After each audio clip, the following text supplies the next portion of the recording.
Good afternoon, ladies and gentlemen. It's 2 o'clock. It's time for the Inverclyde Live-Stream. But first, as always, a little music. Enjoy.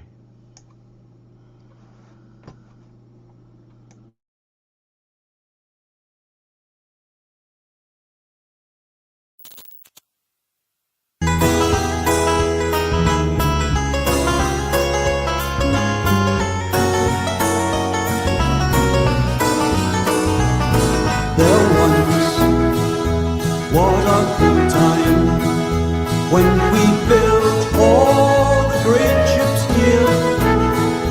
But that once time is our lost time now. That is our yesteryear.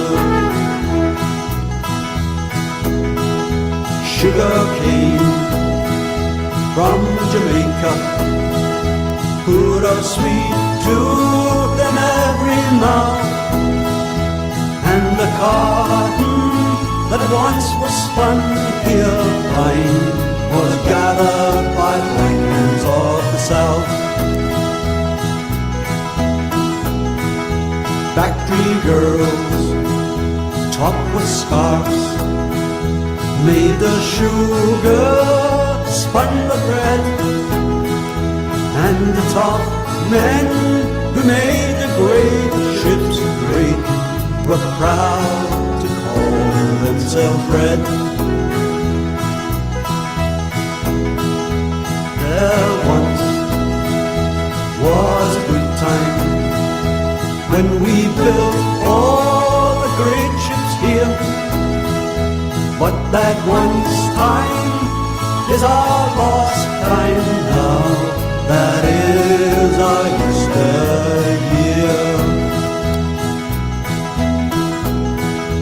Raw tobacco from Virginia wandered next to ruby wine, moved by dirty pumping steam trains to factories on the line. Good roads from Old Glasgow, Cooper barrels for the whiskey trade. All the world knew that the legend claimed the best ships were always Clyde made.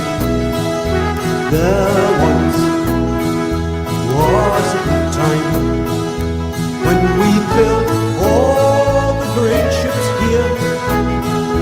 But that once time is our lost time now. That is our yesteryear.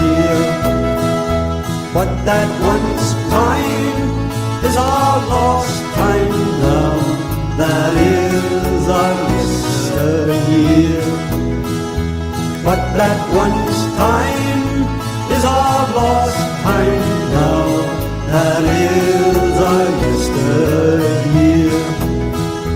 But that once time is our lost time now. That is our yesteryear.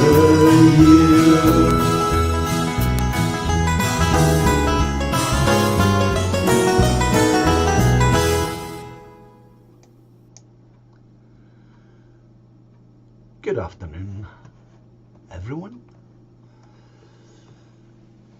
That includes all the people who don't show up in the live chat.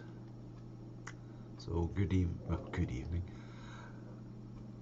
I'm so used to saying that. Good evening. So good afternoon. We've got a bit of sun today, and that's great. And I'm not going to keep anyone any length of time today. I just want to remind you that I am candidate for the upcoming elections for local council, and you may receive one of these flyers through your door. depending if I get as far as Cardwell Bay, but I may not. It's a big ward, so I can't guarantee that you'll actually get one of these flyers. But I shall do my best, as always. And what is on that flyer that is so important? Well, the 3 platforms that I think everyone, well, I know for a fact everyone supports. I have been out and about speaking to people as I encounter them,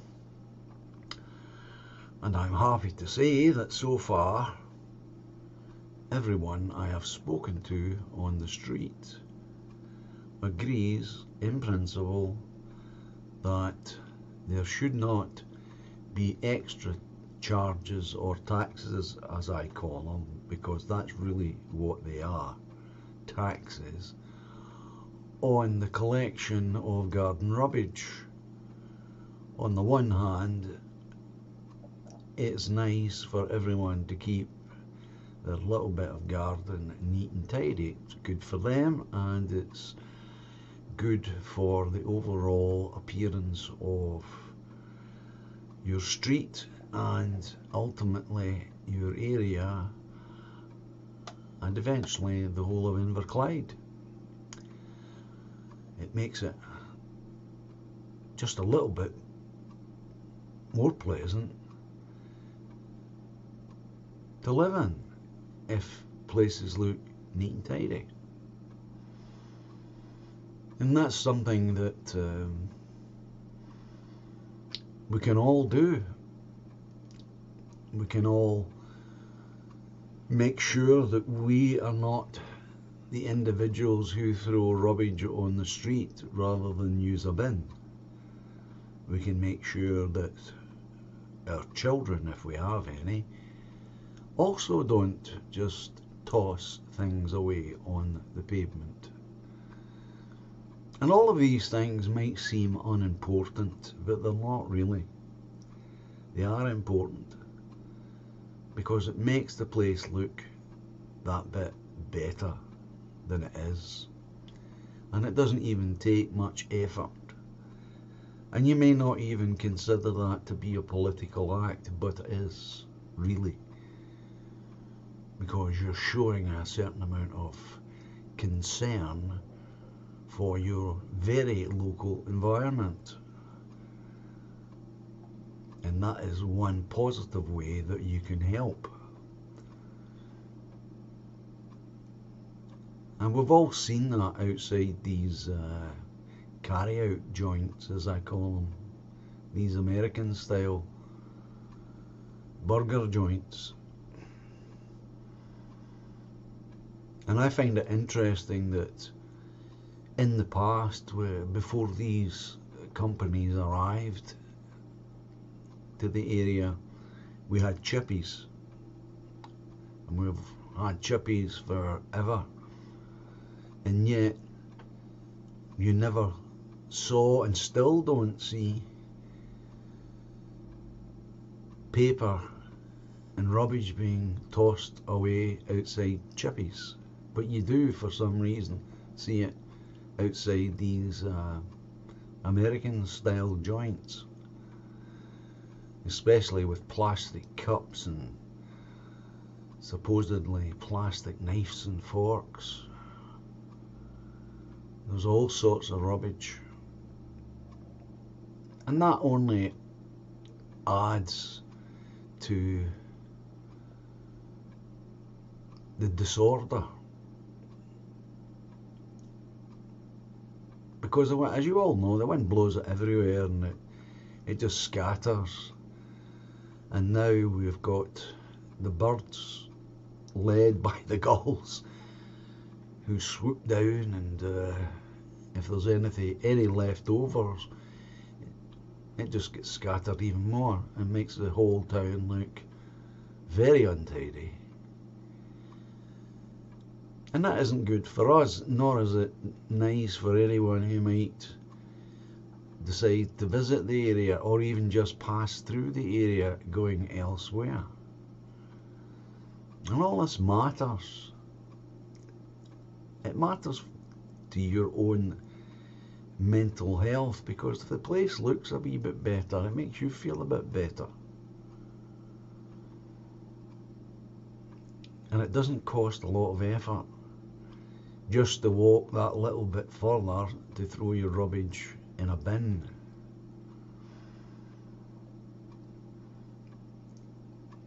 And I'm not attempting to preach here, I'm just drawing your attention to little things like that,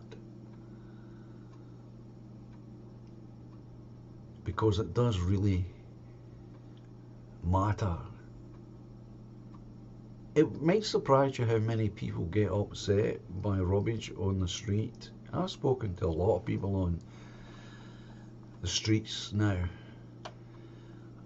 and for some people it's a real irksome thing when they see others just casually toss things away. But it is an individual responsibility. So if you don't do it and you don't allow anyone with you to do it, then that's an excellent start. And if we all adopt that attitude all the time, then others will follow your example, especially when they see you do it. And most people are okay about throwing rubbish away. They will use bins if they're there. I sometimes think that perhaps we need a few more. At the far end, for example, of West Blackhall Street before you turn into Grey Place. And should the passenger liners ever return in the way that they had been coming before the lockdown started, then that's their first impression of the town as they come off the ship. They come along Grey Place and then usually turn into West Blackhall Street. That's their real first glimpse of Greenock as a town and Inverclyde as an area. And so it is important that every street is clean and tidy, and we can all help them do that. So that's my first thing. But it is tied up to bin collections in general.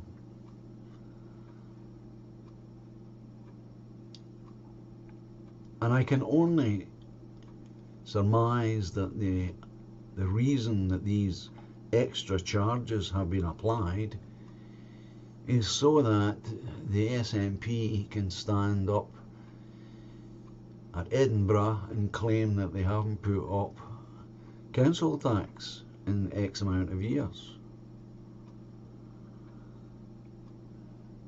Well, I say that that isn't true. These charges, as they call them, is just another way of increasing revenue,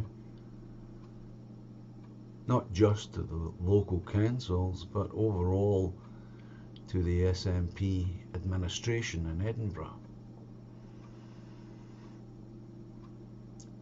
As we're already paying inside your council tax, it's already there. That's why it's set at the level it's set at, to cover these things, and if it isn't, then it should be.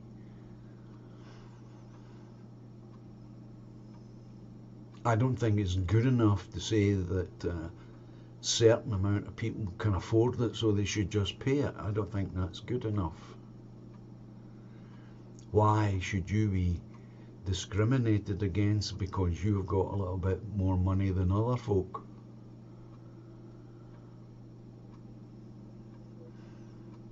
I don't think it's right. And then you could argue, well, if you've got a much larger garden, should you pay more because you've got more garden rubbish than someone who's got just a tiny little bit at the front of the house, say? It's an ill-conceived idea in the first place, this brown bin collection charge. Because if you were to apply that as a yearly tax, it's quite considerable. I know that it isn't. It only runs through the so-called summer season. Starts in spring and runs through to autumn. But if you were to extend that over a 52-week period, you would see that's a considerable amount of money. So in my campaign, I'm saying I will do my best, if I am elected as a councillor, to have that charge removed. That's not to say that I will succeed, of course, but I will constantly harp on about it, because it is important to a lot of people, and it's causing people to do things that they wouldn't normally do. Because if you are taking care of your garden because you enjoy it, or you take care of it because it's needed, now what do you do with the rubbish if you're not paying this charge? Well, somehow you're disposing of it. And as I've said to people on the street, but if you get caught putting it in other bins, there'll be a further charge to you.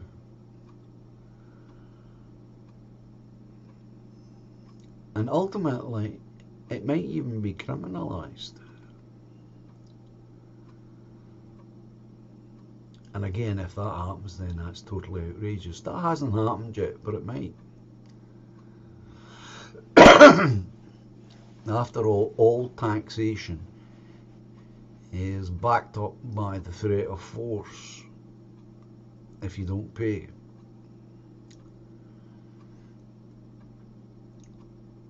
And so therefore, it's important that the resistance to this particular taxation is across the country. It is not just localised. And the SMB have to be brought to heel on it. People are struggling enough, and we all know prices in the shops are going up all the time, penny here, 2 pence there. The other way they do it is they cut down on what you get for your money. And I'm sure you'll all have noticed, if you enjoy plain bread, how small plain bread has become. Now that's just another way of increasing the price without actually doing it.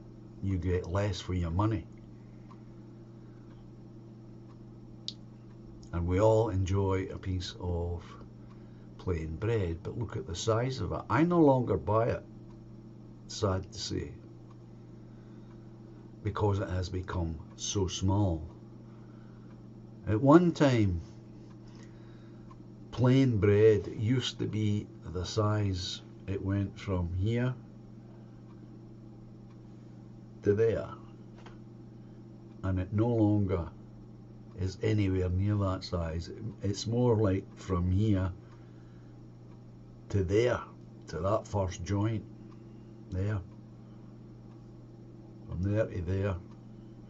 So you've lost this amount, you've lost about that on each slice, and that's quite a loss. But the price remains high. I haven't dropped the price has stayed the same, and has increased as everything else has increased. That's just one item. But you will have noticed inflation is creeping in more and more and more. And that makes us all poorer.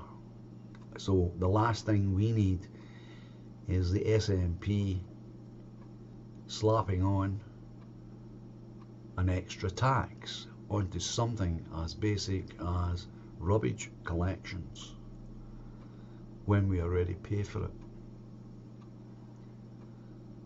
The second item on that flyer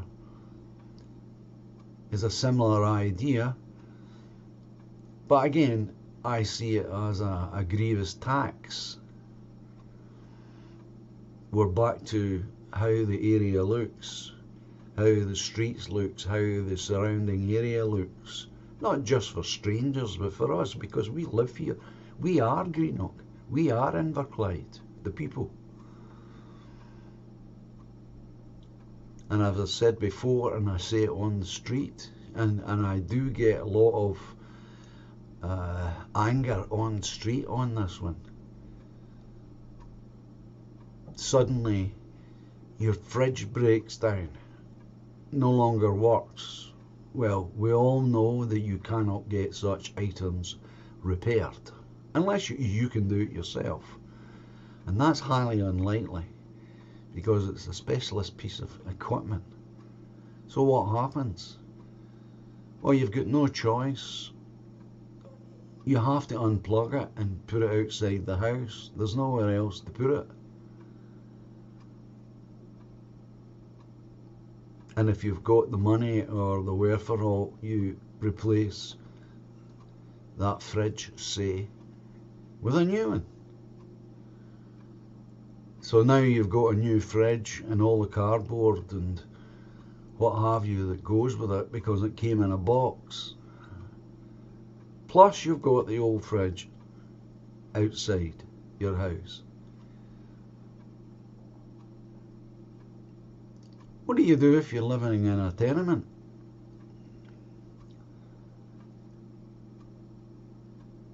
Well, you've got to get it out of the house, down all the stairs and round to the back of the tenement building. That's what you've got to do with it, and it'll sit there forever. And if it sits there forever, it will encourage all sorts of creepy crawlies and perhaps even worse. It will then begin to leak, etc., etc. And perhaps you have to do that because you don't have the money to have the council come and fetch it and take it away for you, because they've got charges on that per item.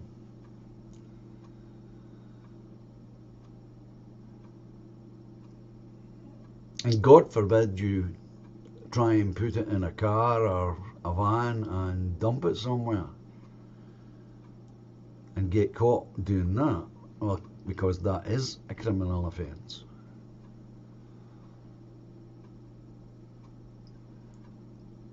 It shows you how bad this tax is, how badly people feel about it, when we have got, I know of at least 2 businesses that have popped up in these years. Enterprising individuals who've got themselves a van, probably 2 pals, young men, and they undercut the council. And they'll come and fetch it and take it away. But that's a business that shouldn't even exist. Not that I want to see those men out of business, I don't. But there shouldn't be a charge for the council to do this, because again, that is part of rubbish collection as far as I'm concerned. It might be household goods, but that doesn't matter. What do you do with a 3-piece suite? If over a course of many years it begins to collapse, as they usually do, because nothing is made to last, well, you go and have a look around the shops or wherever or online, and you buy a new one when you've got the money or the credit on your card. Eventually you'll get a new 3-piece suite. But what do you do with it, the old one? Well, you do the same thing, don't you? You've no choice. You have to put it outside the house. Of course, sensible people put it round the back, if they have a back green. But again, what do you do when you live in a tenement? Or worse still, what do you do when you live in a high flat? Well, you don't have an option. You have to get rid of it.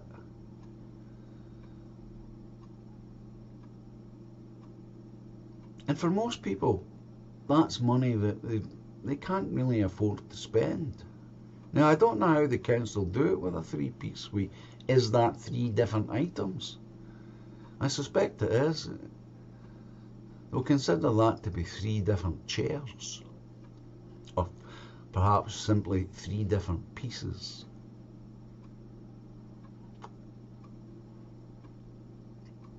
And so you're getting held to ransom. And it's no better if you have a front and back door. It doesn't help at all, because you're either putting it in your back garden or your front garden. Again, you don't have a choice. You need a comfortable seat in your house. And if the one you've got's collapsed for whatever reason, you have to then dispose of it. So you're being held to ransom on that. On both of them, I would argue.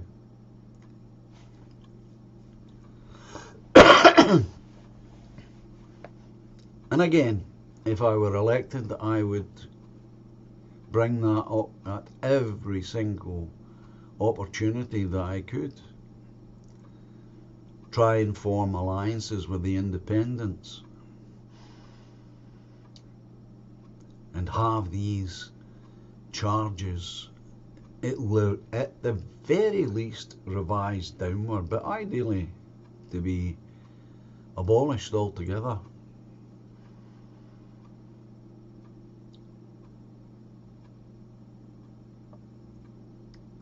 These men who do this work, these enterprising young men who have started this work of a van and they collect stuff, they will not be put out of business, because the people who can well afford their charges will employ them anyway, just to get rid of it right away.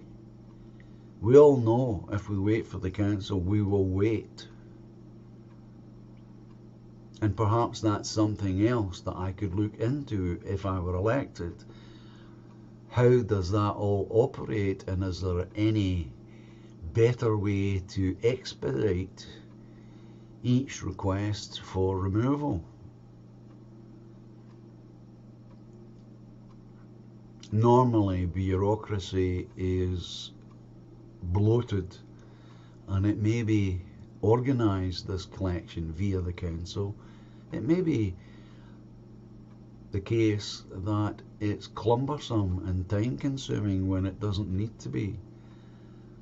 And that's something, again, that if I were elected, I could look into and get support from the independents, because that's how the council operates.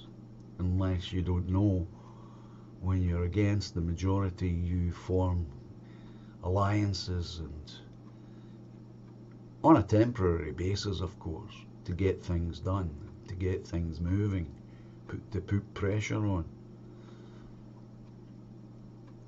And that's one way we could put pressure on the collection of household goods, because everyone will need that service at one point.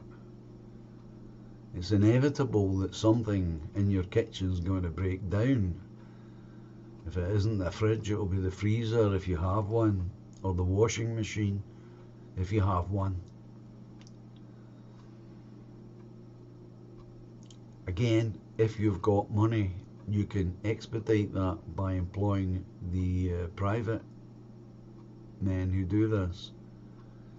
But I think the council arrangement could be speeded up. It seems to take forever to have anything removed.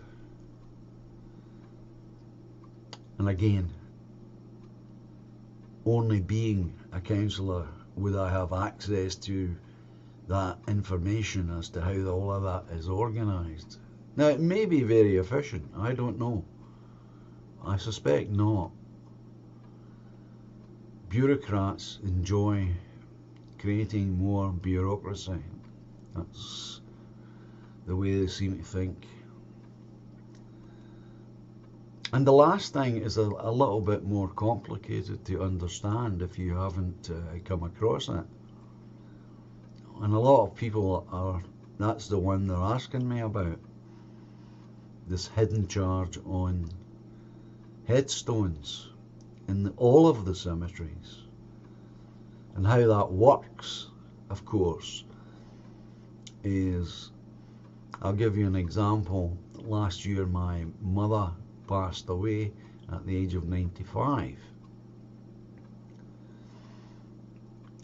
Now, her husband, her late husband, died about over 30 years ago, so the grave existed, the stone existed. It was a smallish stone. We could have put my mother's details on that stone, but it had worn away due to the weather. So my sister and I decided to go ahead and get a nice new stone, and because no one else will be going into that grave, just the two of them.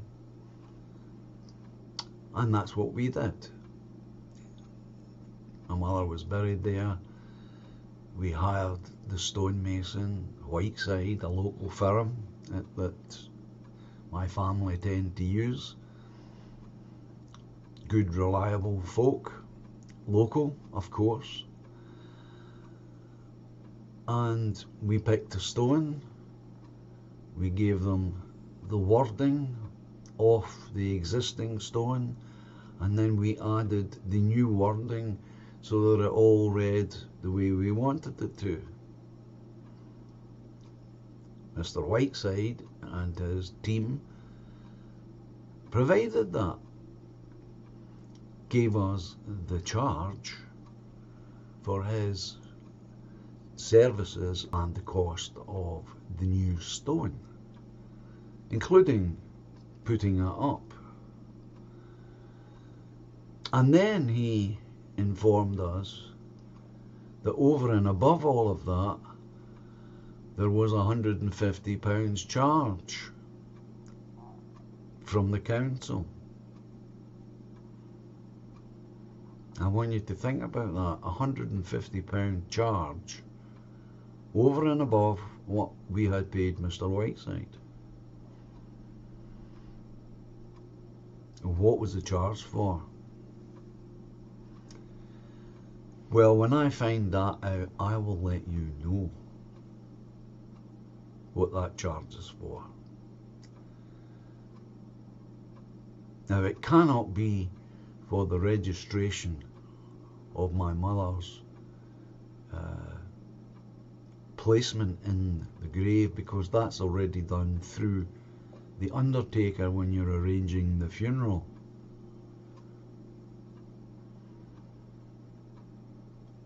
This is a tax on the dead. Not only is it that,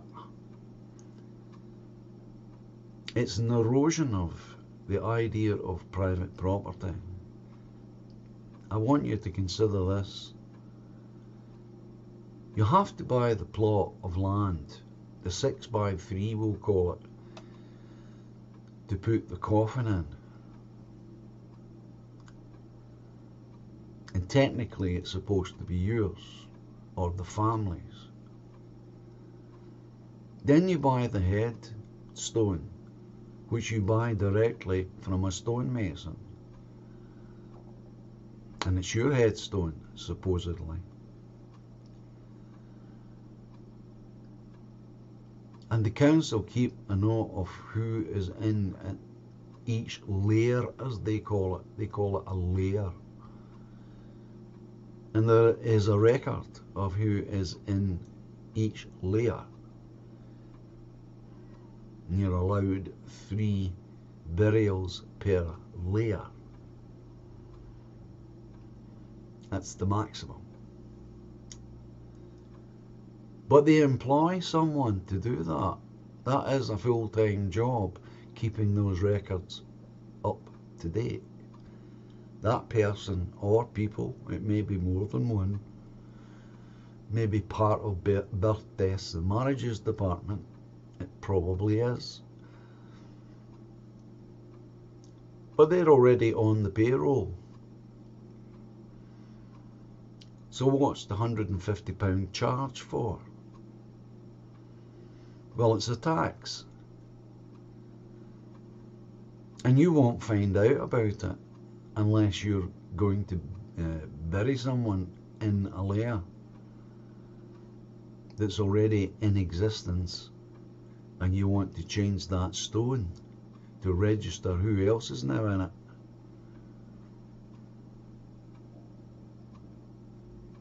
So you'll find that out when you're at your worst emotionally. You'll be grieving. You won't be thinking straight because you are grieving and you're arranging a funeral.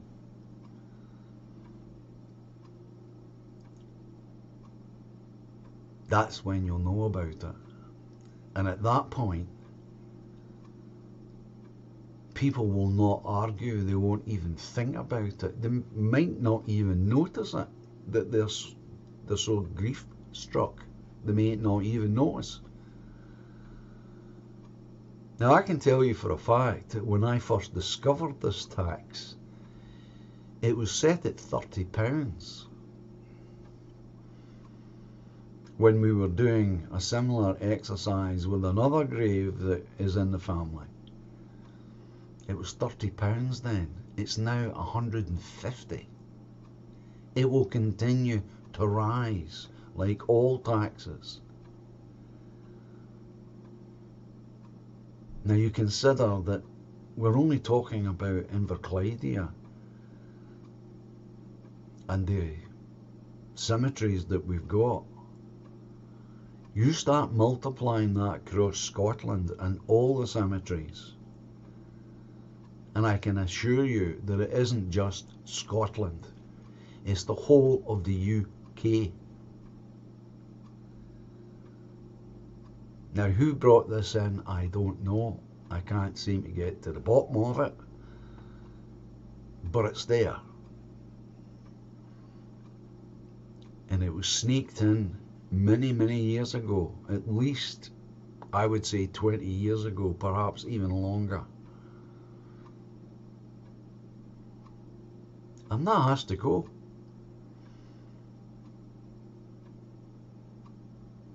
Because it's an erosion of private property. It's no longer a private contract between you and the stonemason. And they're using the stonemason to collect the money. And I've asked the stonemason, and I've checked with the other ones in the town. We just happen to use Whiteside in my family.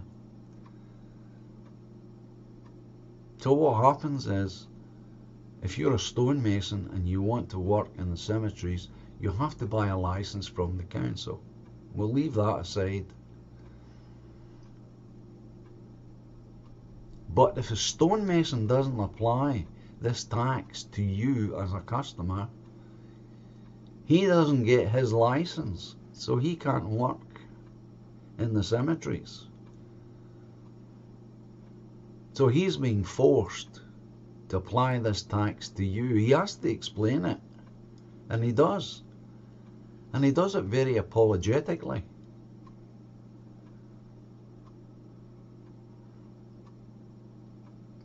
Because he knows that's his business. He's dealing with grief-struck people all the time.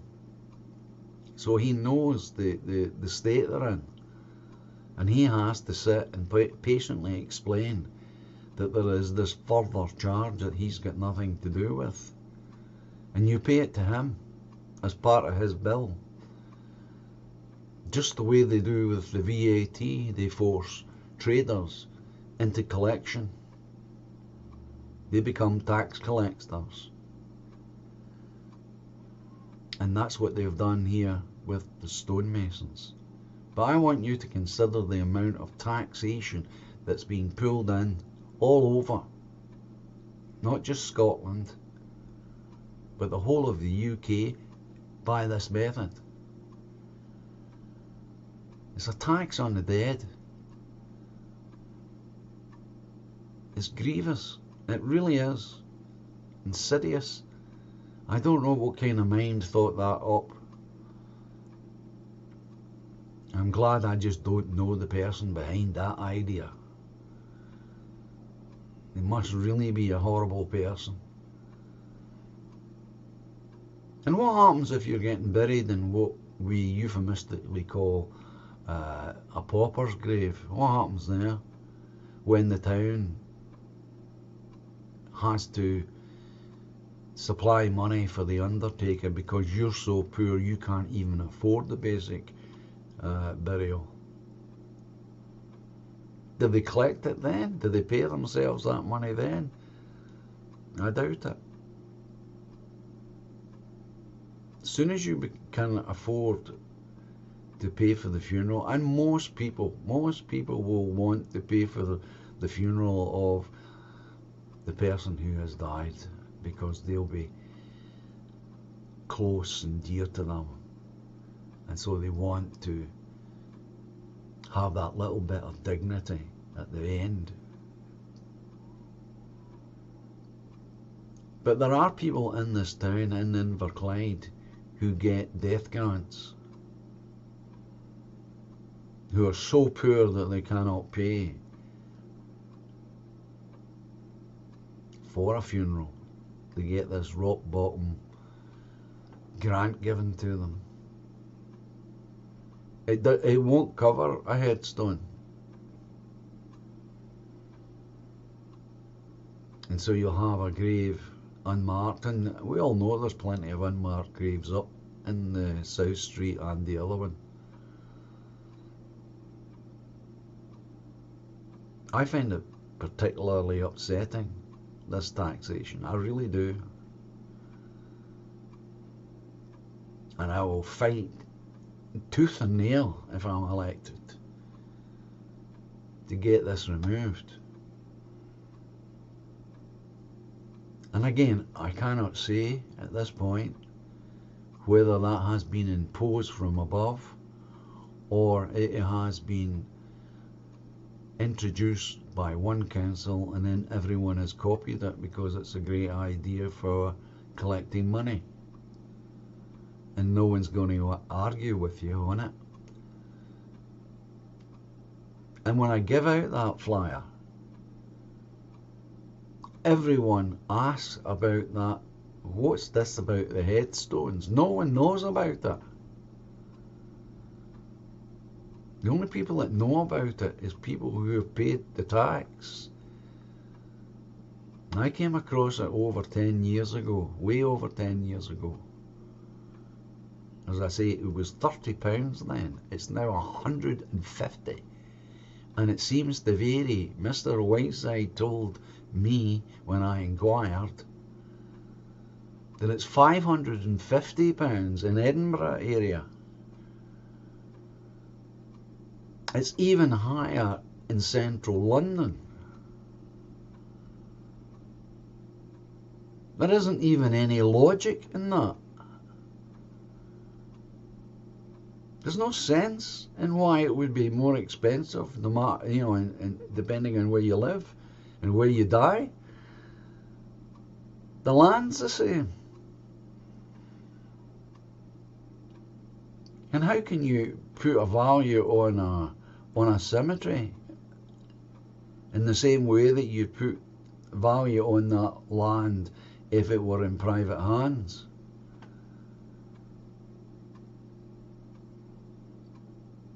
Think about that. This is a piece of land that's been laid aside as a resting place for the dead, so we can go there and have a point of focus.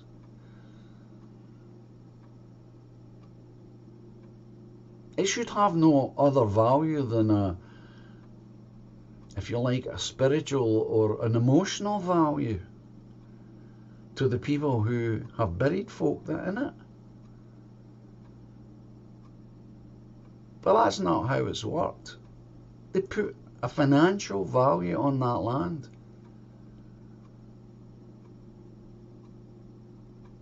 And so I find that out of the three platforms, that's the most grievous one to me, is this headstone tax. And I don't think enough people know about it. And I don't think it's good enough to say, well, I don't care because I'm going to get cremated. I don't think that's good enough.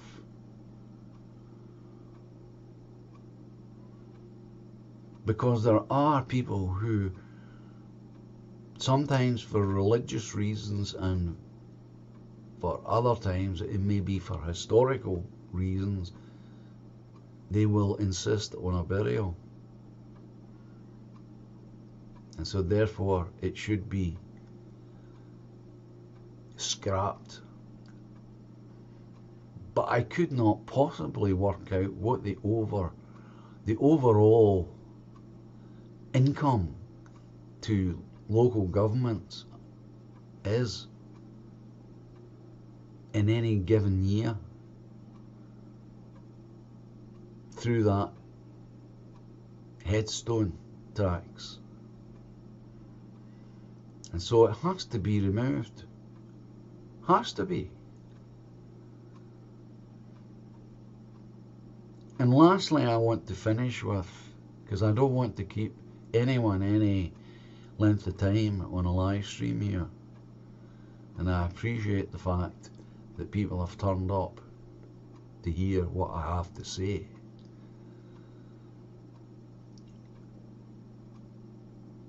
And again, I've checked this out. People don't seem to know about it.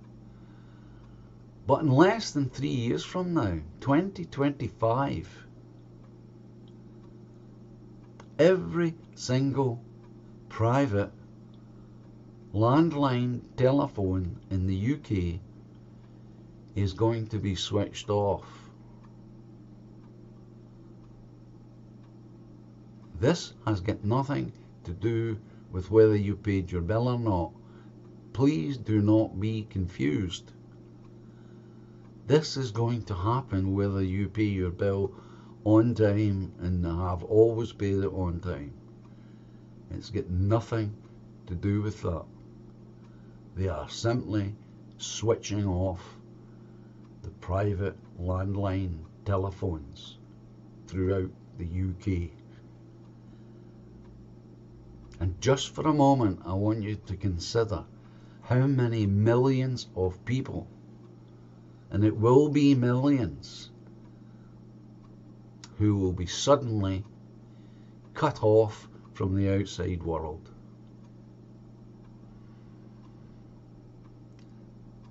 You may be one of them, or your parents may be affected by this, or your grandparents. But I can assure you there are millions of people who are going to be instantly, without any means of communication to services that they will need, such as a doctor, such as an ambulance, such as the police, to use but 3 emergency services. But what about just as importantly, and perhaps more importantly, what about the communication simply to remain connected to other human beings? Some people, some old buddies, and I know plenty of them, who will be disconnected from the outside world. They will no longer be able to speak to their friends.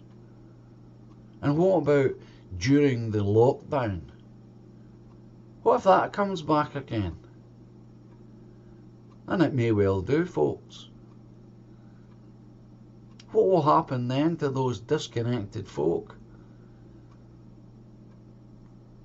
The basic assumption in all of this is that everyone's got the internet, everyone's got mobile phones, everyone's got tablets.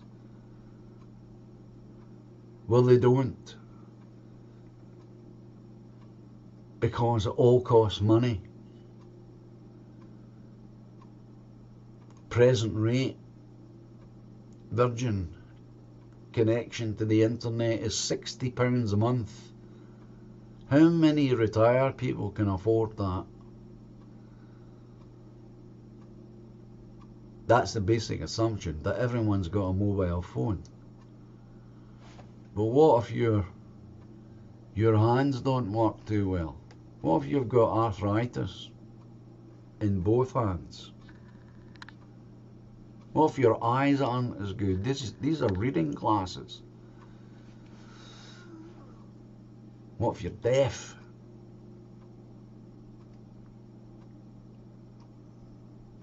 None of that's considered because this is a multinational company.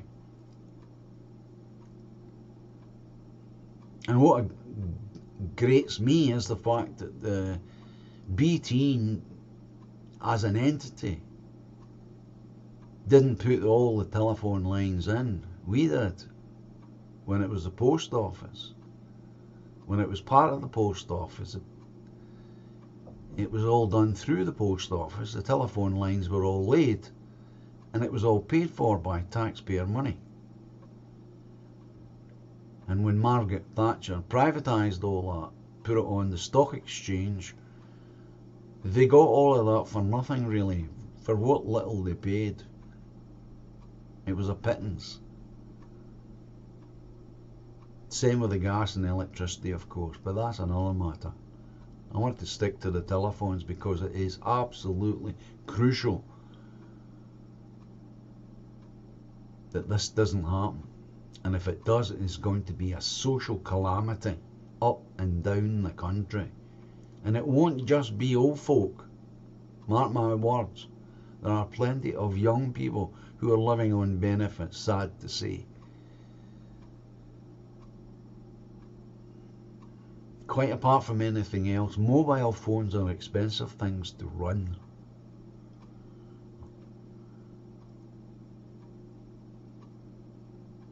Now again, I can't do anything about that as an individual, and I'm old enough to know that petitions are ignored. The best thing we can do to try and avoid this social calamity that's about to happen is get onto your local MSP if you live in Scotland, and if you happen to be listening to this broadcast from elsewhere in England or Wales or anywhere else, then go onto your MP and make it perfectly clear how unhappy you are at this prospect. It's not getting done by Westminster. This isn't a political decision. This is a completely financial one. And I maintain it's going to be a social calamity. Only for the poor. Only for the poor. So with that, ladies and gentlemen, I'm going to let you go and enjoy the rest of your Sunday afternoon.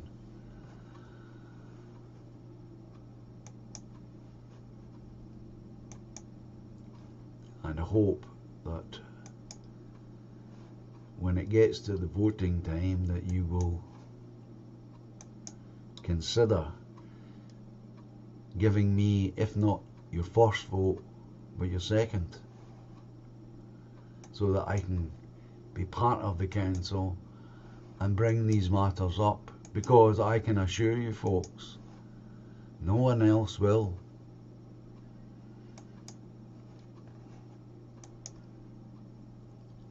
And the reason I can say that with confidence is when I speak to the people on the street, as I do all the time now, they don't know anything about this. So that tells me that all the main parties, the SNP, the Tories and Labour and, God forbid, Lib Dems and Greens, if they know about it, and I'm sure they do, they are not telling the public, because they know fine well that if you, the general public, get to hear this, you'll be up in arms, and so you should be. We all should be up in arms about this. Just consider the people you know who are going to be left isolated when this happens. That's why it's going to be a social calamity. I'm sorry to dampen down your day, but from the Pensioner Party, you're going to get the truth, even when it's ugly and uncomfortable. So anyway, for today I will say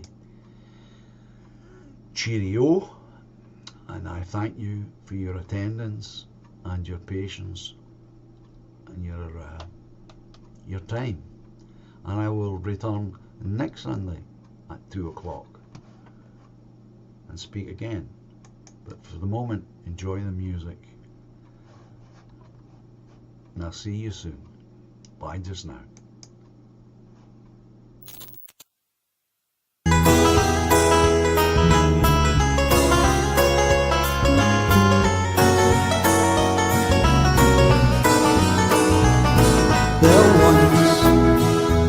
What a good time when we built all the great ships here. But that once time is our lost time now. That is our yesteryear. Sugar cane from Jamaica, put a sweet tooth in every mouth, and the cotton that once was spun here fine was gathered by black hands of the South.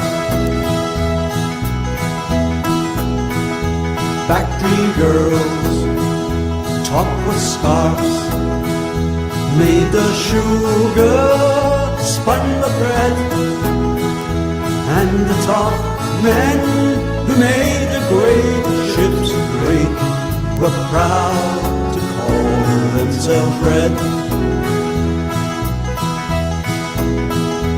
There once was a good time when we built all the great ships here. But that once time is our lost time now.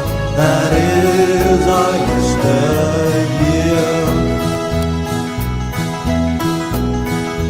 Raw tobacco from Virginia wandered next to ruby wine, moved by dirty puffing steam trains to factories of the line. Good roads from Port Glasgow, Cooper barrels for the whiskey trade. All the world knew that the legend claimed the best ships were always Clyde made. There once was a good time when we built all the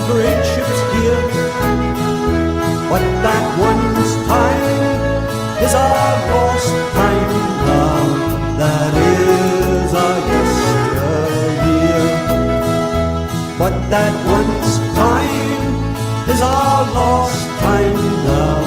That is our yesteryear. But that once time is our lost time now. That is our yesteryear. But that once time is our lost time now. That is our yesteryear.